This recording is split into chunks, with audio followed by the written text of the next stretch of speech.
This is the dome shape. This is more pointed.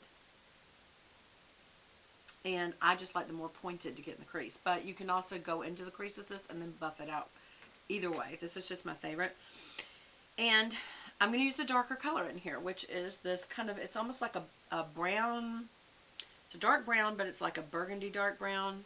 There's no burgundy in it. I don't know how to describe this. It's just towards a cooler red tone than any kind of warmth. And that's why I really like this. This is a truly cool palette.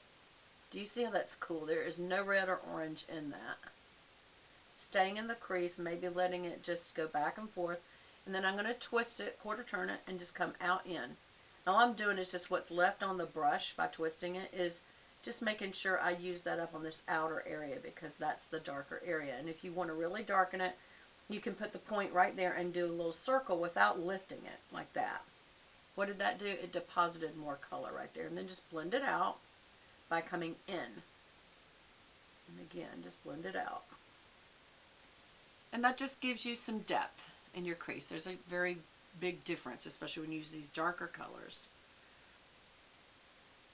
Do tap it off. Start on the outer, because wherever you put down is where most of the powder is going to go. Do you see that? Most of it dropped there. And so then you just go back and forth in the crease and then come up just a little to blend out. Just a little bit. And I don't want to blend into the transition area so much that there's no transition. It's dark to light again. I just want a little bit. And then I'm going to do the little circle here, which will, as you can see, put down more color. And I'm coming out in as I turn this and twist this to make sure that I get the color really concentrated in the corners. That's where I want to concentrate. Just kind of blending it out. Now, once I do that, it's not blended out. So what do you want to do? Let me make sure I got plenty there. Sometimes your skin can just be weird. Sometimes different, I mean, isn't that true? Sometimes certain parts of your skin blend better than others. Maybe a dry patch just will not take color. And that's why it's good to go ahead and kind of pre-powder with another color. And so one of the things that I do like to do is just take a blending brush that has no color at all on it, or a light color on it, and blend this back out a little more. So I'm going to take, this is the buffing brush we just saw, and I'm just going to buff the front, buff right there, and just kind of buff that out so that the color doesn't have an actual line where it stops. It just kind of blends out. And if in doing that you get messy over here, we'll get that in just a second. Y'all know that I usually use the back of my hand. I'll just show you like this, the back of my hand. I'm just kind of, you're just kind of rubbing it in, or rubbing it off. And then you've got your towel right here, and wipe off your hand. Again, I'm going to, and I'm going to use the same towel to knock off any that I just got off when I was blending, because I don't want anything on this. So I'm, again, just up and down by the nose to make sure that I don't have a line on my nose, where this line is with this transition, and then just kind of blending the edges. Felt like that blended that side better than this side did. And sometimes what you're doing is, when you're blending, is taking off color. So if you feel like in the blending process you just toned it down too much, that is your prerogative to add some color back. If you feel like, you know, well, that just took everything off. I didn't mean to do that. Alright, I kind of feel like the look that I'm going for today is going to be a very soft look, so I don't mind that it did take off a good bit. The one brush that I just absolutely love, cannot do without, is a short shader. And that is what Sigma calls it. Other people just call it a smudge brush. But a short shader is a very short, tightly packed shader. And this is an E20 from Sigma Beauty. I like to wet it. You can either use, some people use a spray. I use my own spit because I do not share my brushes or my makeup. So just get it wet with my tongue. And I'm going with this darker brown color that we just used right there. Tap off so it doesn't have to fall out. And I go straight through my lashes. Not under them, I go through them. It's right at the waterline. And it's really just to reinforce the lash line. And I do that on whatever's left over. I just kind of stamp it right in at the lash line above. Because I don't want to really line it. I just want to wherever there is, even above, you can see wherever there is like white in between the lashes. I just want to make sure I cancel that so that it looks more like lashes. And some days I don't even wear mascara. This is my look. But for the most part, y'all know me, I'm a pretty mascara person. So let's go under here. Can I tell y'all, when I'm looking at this by Terry concealer, it looks very yellow to me, and some of them do that. So I would say this was more of a color corrector than a concealer. It's too yellow to me. What do y'all think? Comment below. Now, another thing that you can do is use that same darker color with a brush like this that's very tight and reinforce the underside of the brow. It just gives it shape. Just gives it its shape. And you got to be careful when you're using a dark color, even reinforce the top of the brow a little bit. Come up through the hairs like that. Just kind of reinforcing the density so that you don't really have a line. Just, it looks a little more dense, a little more shaped than that one does. So we can do that as well over here. Got a little hair there. Definitely tap that off. You don't fall out under the brow. And again, it's just kind of reinforcing the brow that's already there. You're not adding anything but a shadow of color, just a little bit. Again, just kind of going up through the hairs. Now my eyebrows are not the same height, so this is always something to work with. This one's higher than this one.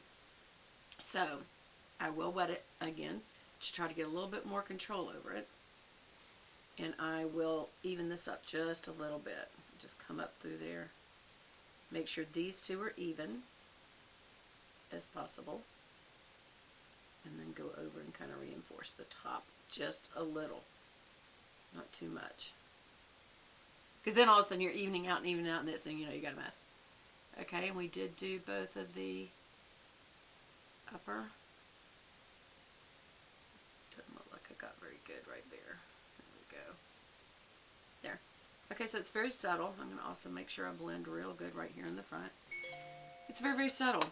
And this is just a really great palette, y'all. Again, this is the Mystic Eyes from Chanel. And it is one of my favorite. And I think it's probably one of their most popular. I remember back when I first started YouTube, it was the one that Elle Fowler used almost regularly. And it looked great on her. And I think she helped make it famous, even though Chanel probably never... I have no idea how much she was endorsed or not endorsed. She's told a little bit of her story, and I really appreciate that as a fellow YouTuber, because she was a mega YouTuber, like almost 2 million subscribers, and her sister had over 2 million subscribers from makeup. I mean, we're not talking gamers or the, you know, because they have like 30 million. I think PewDiePie is his name. Or some of the ones that got seriously backed endorsements. These are just two girls that were sisters. Elle and Blair Fowler. Love them. Still love them. So anyway, that's that. So now what would I do? I am going to add a little bit of liner. So I'm going to use my DHC Liquid Liner EX, because this is an actual brush and it's very thin. And that's kind of the look I'm going for today. I'm going for a very thin line. Usually, y'all know I use my Tartist, and that's a little thicker because it's a pen liner, like a felt tip pen almost. And I will tell you that these brush liners are thinner. And I think that's all I'm going to do. Just one little line like that. It's very hard to get it even.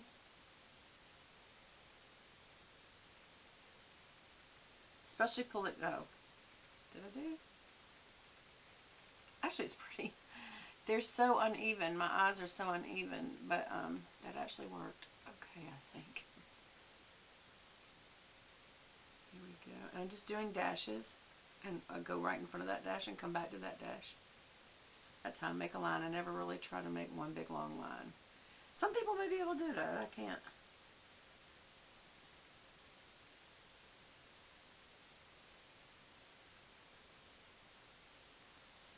have to clean that up a little bit because I did a boo-boo.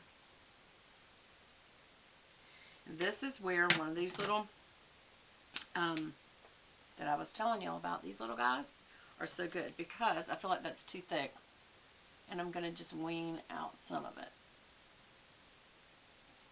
Turn it.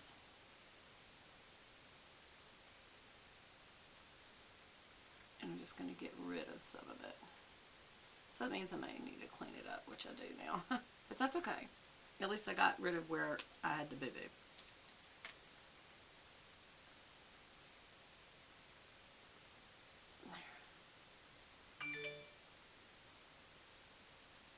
Okay, now it's boo-booed again. And now it's too thick, so I'm going to have to even it up.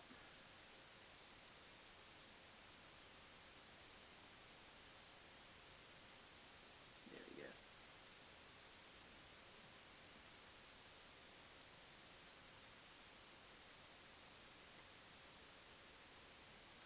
One of the things I've been doing lately is adding a little extra lash.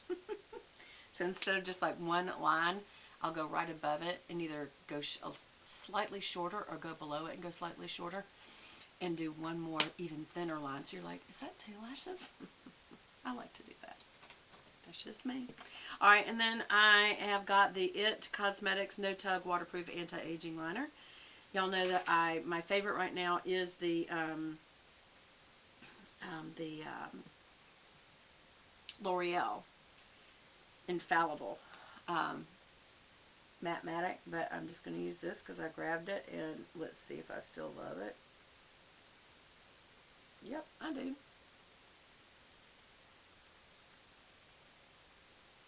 I still like a heavy black on my waterline, and I've been told as an older woman I shouldn't do that.